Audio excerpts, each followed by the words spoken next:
രാഹുൽ മാങ്കൂട്ടത്തിൽ എല്ലാവരും അറിഞ്ഞിട്ടുണ്ടാവും. വയനാട് ഫുഡ് കൊടുക്കുന്നതൊക്കെ ആയിട്ട് ബന്ധപ്പെട്ട് പല വിഷയങ്ങളുണ്ടായിരുന്നു. അതില് കുറെയൊക്കെ നമുക്ക് മുഴുവനായിട്ട് കുറ്റം പറയാൻ പറ്റില്ല. പക്ഷെ രാഹുൽ മാങ്കൂട്ടത്തിന്റെ ഒരു പ്രസ്താവന, അതായത് ഒരു ബ്രെഡ് കൊടുത്തു, ആ ബ്രെഡ് എന്താണ് എക്സ്പയറി ഡേറ്റ് കഴിഞ്ഞാണെന്ന് പറഞ്ഞിട്ട് ന്യൂസില് സർക്കാർ കൊടുത്തു. അത് ഇടതുപക്ഷ സർക്കാർ അവിടെ ഒരു ബ്രെഡ് കൊടുത്തു. ഫുഡ് തികയാത്ത വിഷയത്തിലാണ് കേട്ടോ, അതിലേക്ക് നമ്മൾ വരാം. അത് എക്സ്പയറി ഡേറ്റ് കഴിഞ്ഞാണെന്ന് പറഞ്ഞിട്ട് ഭയങ്കരമായിട്ടുള്ള പ്രതിഷേധം, പുള്ളിക്കാരൻ ഭയങ്കര രാഷ്ട്രീയ വിമർശനമാണ് നമ്മുടെ രാഹുൽ മാങ്കൂട്ടത്തിൽ ചെയ്തിട്ടുള്ളത്. അതിനെതിരെ ഒരുപാട് പേര് പുള്ളിക്കാരൻ വിമർശിച്ചും സപ്പോർട്ട് ചെയ്തൊക്കെ വരുന്നുണ്ട്. അതിൽ പല ആൾക്കാരും പറയുന്ന പോലെ എനിക്കും ഒറ്റ വാക്കിൽ പറയാനുള്ളത്, രാഷ്ട്രീയ ലാഭം നോക്കരുത് ദയവേത് ഇവിടെ മിസ്റ്റർ രാഹുൽ മാങ്കൂട്ടത്തിൽ എന്നുള്ളതാണ്. ഞാൻ വിഷയത്തിനെ സംബന്ധിച്ച് പറയുകയാണെങ്കിൽ ഒരുപാട് കാര്യങ്ങളുണ്ട്. അതിനെ നമ്മൾ ബ്രെഡിനെ കുറിച്ച് പറയാം. ഈ ബ്രെഡ് ശരിക്കും എന്താണ് സംഭവിച്ചിട്ടുള്ളത്, ഈ ബ്രെഡ് ഇങ്ങനെ സംഭവം ബ്രെഡ് കൊടുത്തിട്ടുണ്ടോ, ഇതുള്ളത് തന്നെയാണോ, ഇതിന്റെ യാഥാർത്ഥ്യം എന്താണെന്നുള്ളത് നമുക്ക് ആദ്യം നോക്കിയിട്ട് വരാം. മന്ത്രി കെ രാജൻ പറയുന്ന ഒരു പ്രസ്താവന ഓക്കെ, ഒന്ന് കേട്ടു വരാം കേട്ടോ.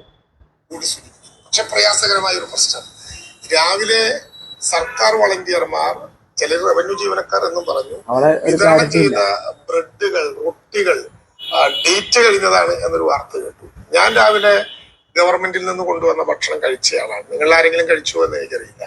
ഗവൺമെന്റ് ഇന്ന് രാവിലെ, അല്ലെങ്കിൽ ഗവൺമെന്റ് ഞാൻ വിചാരിക്കുന്നത് ഈ സംഘാടക ഒഫീഷ്യലായിട്ടുള്ള സംഘാടകർ ഇന്ന് രാവിലെ മാത്രമല്ല ഇതുവരെ അങ്ങനെ ബ്രെഡ് വിതരണം ചെയ്തിട്ടില്ല. ചെയ്യാത്ത ബ്രെഡ് എങ്ങനെ പൂക്കുന്നു എന്ന കാര്യം ഞങ്ങൾക്ക് അങ്ങനെ സർക്കാരിന്റെ എന്താന്ന് വെച്ചാൽ, ലോകം തന്നെ ശ്രദ്ധിക്കുന്ന ഏറ്റവും വലിയ ഒരു രക്ഷാപ്രവർത്തന ദൗത്യം കേടായ ബ്രെഡും അല്ലെങ്കിൽ ആ വിധത്തിലുള്ള ഇങ്ങനെയാണ് പറഞ്ഞു പോകുന്നത്. സർക്കാരിന്റെ ഇന്നേ വരെയുള്ള മെനുവില് അങ്ങനെ ബ്രെഡ് ഒരു ഐറ്റം ആയിട്ട് വന്നിട്ടേ ഇല്ല എന്നാണ് മന്ത്രി പറയുന്നത്.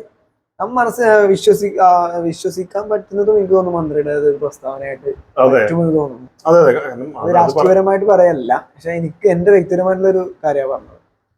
അത് പുള്ളിക്ക് ചോദിച്ചൊരു ചോദ്യം തന്നെയാണ് ചോദിക്കണം, അത് കൊടുക്കാത്ത ബ്രെഡ് എങ്ങനെ പൂക്കും.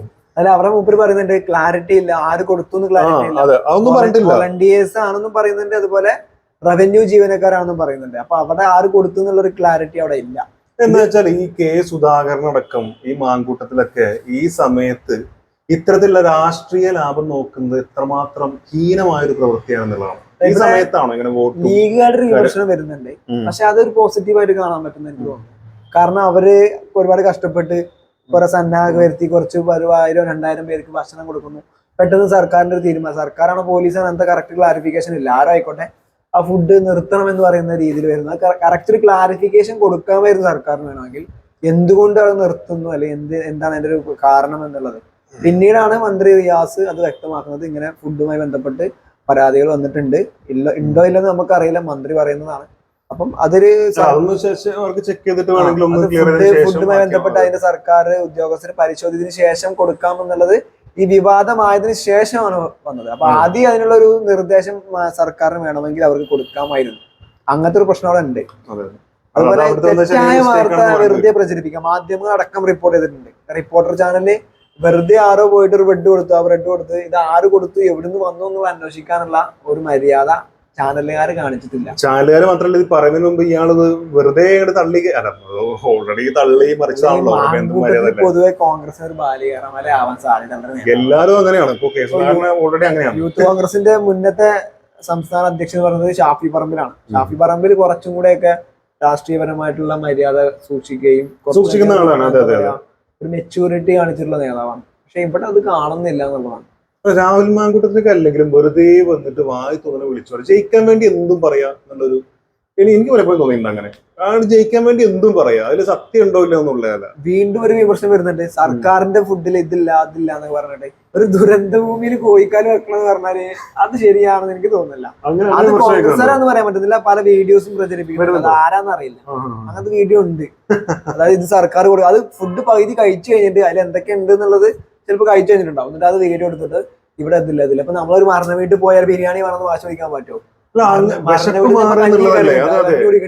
വിശപ്പ് മാറുക, കറക്റ്റ് സമയത്ത് ഭക്ഷണം എത്തുക, അതല്ല അവിടെ പ്രധാനമായിട്ടുള്ള കാര്യം. പിന്നെ അല്ലാത്ത ബാക്കിയുള്ള പ്രോസസ് നടന്നു എത്രമാത്രം നമ്മൾ കേരളം കണ്ടതിൽ വെച്ച് ഏറ്റവും വലിയ ദുരന്തമാണ് മഹാദുരന്തമാണ്.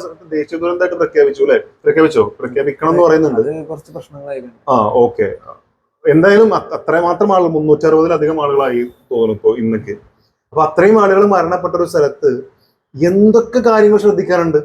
ഇവിടെ കോൺഗ്രസ്സുകാർക്ക് ഒരു ക്ലാരിറ്റി വന്നിട്ടില്ല ഇതുവരെ. കാരണം ഇപ്പം VD സതീശന്റെ ഇന്നത്തെ സ്റ്റേറ്റ്മെന്റ് വന്നിട്ടുണ്ട്, കോൺഗ്രസിന്റെ എല്ലാ MLA-മാരും CMDRF-ലേക്ക് പൈസ കൊടുക്കണം, സാലറി കൊടുക്കണം. പക്ഷെ സുധാകരൻ നേരെ തിരിച്ചാ പറഞ്ഞത്, കൊടുക്കാൻ ചെന്നിത്തല കൊടുത്ത് വിമർശിക്കുകയാണ് ചെയ്തത്. അപ്പൊ ഇവർക്ക് തന്നെ ഒരു ക്ലാരിഫിക്കേഷൻ ഇതുവരെ വന്നിട്ടില്ല. അത് പണ്ടുമില്ല. അവരുടെ സ്റ്റേറ്റ്മെന്റ്, അവർക്കൊരു നിലപാട് ഇതുവരെ വന്നിട്ടില്ല. ഇവരെ ഈ കോൺഗ്രസ് പാർട്ടിയുടെ പ്രശ്നം തന്നെ അതാ. ലീഗ് ഇവിടെ ചെയ്യുന്നത് അവർ സ്വന്തമായിട്ട് ആപ്പ് ഉണ്ടാക്കുന്നു, അതിന് ഫണ്ട് സ്വരൂപിക്കുന്നു, അത് അവര് കൊടുക്കുമെന്ന് വിചാരിക്കാം. അപ്പൊ അത് അവരങ്ങനെ ചെയ്യുന്നു, അവർ രാഷ്ട്രീയപരമായിട്ട് അതാണ് അവരുടെ ഒരു രീതി. പക്ഷെ കോൺഗ്രസ് കുറെ ആൾക്കാർ അവിടെ കൊടുക്കുന്നു, കുറെ ഇവിടെ കൊടുക്കുന്നു, കുറെ നേതാവ് ഇങ്ങനെ പറയുന്നു, മറ്റൊരു ഇങ്ങനെ പറയുന്നു, ഒരു എന്താ പറയുക ക്ലാരിറ്റി ഇല്ല. അല്ല, ഇവര് തമ്മിൽ മെമ്പേഴ്സ് തമ്മിലാണെങ്കിലും ഇതിന്റെ നേതാക്കന്മാര് തമ്മിലാണെങ്കിലും ഒരു പൊരുത്തമില്ല. മനസ്സിലായില്ലേ? അത് എല്ലാ കാര്യത്തിലും ഉണ്ട്. അത് ഇലക്ഷന്റെ കാര്യം വന്നു കഴിഞ്ഞാൽ ഇതിന് പറഞ്ഞു കഴിഞ്ഞാൽ ജനാധിപത്യ പാർട്ടിയാണെന്ന് പറയാം. വന്നു കഴിഞ്ഞാൽ അവരൊക്കെ എന്റെ മൂടാണ്. പറച്ചില് മാത്രമല്ല, എല്ലാ പാർട്ടിക്കാരും കണക്കാട്ടോ. ഇത് പറയുന്നതും കൊണ്ട് ഏതെങ്കിലും പാർട്ടിയല്ല പറയാം, എല്ലാ പാർട്ടിക്കാരും കണക്കാം. എല്ലാവർക്കും എല്ലാവരുടെയും നെഗറ്റീവ്സും പോസിറ്റീവ്സും ഉണ്ട്. പക്ഷെ ഈ കോൺഗ്രസിനെ സംബന്ധിച്ചിടത്തോളം ഈ പറഞ്ഞൊരു വിഷയം ഭയങ്കരമായിട്ടുണ്ട്. ഇവർ തമ്മിൽ യാതൊരു ക്ലാരിറ്റി ഇല്ല.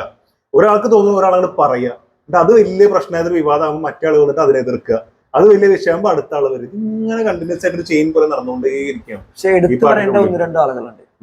വയനാട്ടിലെ 2 MLA കോൺഗ്രസിന്റെ സിദ്ദീഖും അതുപോലെ IC ബാലകൃഷ്ണൻ, അവരെ ഒരു സമീപനം എടുത്തു പറയേണ്ടത്. സിദ്ദീഖ് പല സമയത്തും അങ്ങനെ തന്നെയായിരുന്നു. സിദ്ദീഖ് എന്ന് പറയുന്നത് നമുക്ക് രാഷ്ട്രീയപരമായിട്ട് വിയോജിപ്പുള്ള ഒരാളാണ്. പക്ഷെ അദ്ദേഹം ആ സ്പോട്ടില് പൂർണ്ണമായിട്ടുണ്ട്.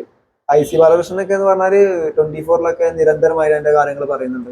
അവരെ ഫുൾ ടൈം അവിടെ ഉണ്ട്, അവരെ നിർദ്ദേശങ്ങൾ കൊടുക്കുന്നുണ്ട്, അവരുടേതായിട്ടുള്ള അഭിപ്രായങ്ങൾ അറിയിക്കുന്നുണ്ട്, എല്ലാം ചെയ്യും. അത് നമ്മൾ അംഗീകരിക്കണം. ഒരു പ്രതിനിധി എന്ന നിലയിൽ അദ്ദേഹം അവർ 2 MLA-മാർ അവിടെ നല്ല രീതിയിൽ കാര്യങ്ങൾ ചെയ്യുന്നുണ്ട് എന്നുള്ളതാണ്. അതുപോലെ തന്നെ VD സതീശന്റെ ഒരു നിലപാടും ഈ കാര്യത്തിൽ പെർഫെക്റ്റ് എന്ന് പറയാം. അതെ, ഈ കാര്യത്തിലാണ് ചെന്നിത്തലക്ക് സപ്പോർട്ട് ചെയ്ത് വന്നു പുള്ളിക്കാരൻ. ഇതുവരെ രാഷ്ട്രീയപരമായിട്ടുള്ള വിമർശനം ഇതുവരെ ഉന്നയിച്ചിട്ടില്ല. 2-3 ദിവസം കഴിഞ്ഞിട്ട് ഉന്നയിക്കാം. എല്ലാം ഒതുങ്ങിയതിനു ശേഷം തെറ്റുകളുണ്ടെങ്കിൽ പറയാം. ഉറപ്പായിട്ടും നമ്മൾ പറയേണ്ട ചില കാര്യങ്ങൾ അത് പറയണം. വെറുതെ ഒന്നും ഇല്ലാതെ പറഞ്ഞ ബ്രെഡ് കൊടുത്തിട്ടേ അല്ല എന്ന് പറയുന്നുണ്ട്. ബ്രെഡ് പൂത്തു എന്നൊക്കെ പറഞ്ഞിട്ട് രാഹുൽ മാങ്കൂട്ടത്തിൽ പറഞ്ഞത്, ഇതുവരെ സർക്കാരിനെ വിമർശിക്കാൻ പറ്റുന്ന സാഹചര്യങ്ങൾ ഉണ്ടായിട്ട് വിമർശിക്കാതെ ഇത് വന്നപ്പോ വിമർശിച്ചു എന്ന് പറഞ്ഞു. ആ സാഹചര്യങ്ങൾ എന്തൊക്കെയാണ്, ഏതാണെന്ന് പുള്ളിക്കാരൻ വ്യക്തമാക്കട്ടെ. ആദ്യം ഇന്ന കാര്യങ്ങൾ ഉണ്ടായി എന്ന് പറയട്ടെ. വെറുതെ അതാണ് ഞാൻ പറഞ്ഞത്, ഇയാൾ ജയിക്കാൻ വേണ്ടി എന്തും പറയാന്നുള്ളൊരു തെറ്റിദ്ധരിപ്പിക്കാൻ ഭയങ്കര മിടുക്കനാണ് ഈ രാഹുൽ മാങ്കൂട്ടത്തിൽ. അപ്പോ അതിന്റെ ഒരു ഭാഗമായിട്ട് മാത്രമേ നടക്കുന്നുള്ളൂ. പിന്നെ ഇത് എത്ര പറഞ്ഞിട്ടും കാര്യമില്ല. എത്ര പറഞ്ഞാലും ഇവരിങ്ങനെ തന്നെ ആയിരിക്കും എന്നാണ് എനിക്ക് തോന്നിയില്ല. ഈ വ്യക്തികളെ ഞാൻ പറയുന്നുണ്ടോ, പാർട്ടിനെ അല്ല. അന്ന് ഇപ്പൊ ഈ ലീഗിന്റെ ഭക്ഷണശാല പൂട്ടിയ ആ ദിവസം ഭക്ഷണം കിട്ടാതെ പോയ ഒരുപാട് ആളുകളുണ്ട്. അത് സത്യമാണ്. അത് സർക്കാരിന്റെ അടുത്ത് ചെറിയൊരു വീഴ്ച പറ്റിയെന്നാണ് എനിക്ക് തോന്നുന്നത്. കാരണം അങ്ങനെ പൂട്ടിക്കുന്ന സാഹചര്യത്തിൽ പകരം ഒരു സംവിധാനം കണ്ടെത്താൻ സർക്കാർ ആ സമയത്ത് പക്ഷെ അതിലൊരു വിമർശനം ഉന്നയിക്കുന്നതിൽ ശരിയായ നിലപാട്. പക്ഷെ ഇത് ഇങ്ങനെ പറയുമ്പോഴാണ്, ബ്രെഡ് ഇല്ലാത്ത സാധനം കൊടുത്തു, ഫേക്ക് ആയിട്ടുള്ള സാധനം കൊടുത്തു, അത് കേട് കൊടുത്തു, ഇത് ആര് കൊടുത്തു, എങ്ങനെ കൊടുത്തു എന്നും ഈ റിപ്പോർട്ട് ചെയ്യുന്ന മാധ്യമങ്ങൾ പോലും കറക്റ്റ് റിപ്പോർട്ട് ചെയ്യുന്നില്ല.